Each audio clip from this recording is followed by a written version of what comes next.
On the next Quilt Show, look who I have. Hi, I'm Sujata. I'm going to be teaching Kawandi quilts, which are Indian quilts from India. And here's the thing, you guys, we're shaking it up a little bit. We are in the San Francisco Bay Area. It's because of the COVID situation. I'm going to be solo hosting. Yikes! And I know Ricky's going to have to do it down the road, but it doesn't matter because we're going to bring you great information. You're also teaching Free-form blocks that are from cultural fusion quilts. and they're beautiful, absolutely beautiful. But wait, there's more. We're gonna take you to Freddy Moran's house. Yeah, right? She lifts me up every time I visit her house.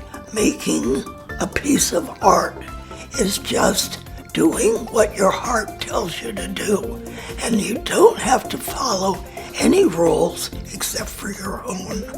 You're gonna wanna watch the next Quilt Show. It is a complete winner. Good morning, sweetheart.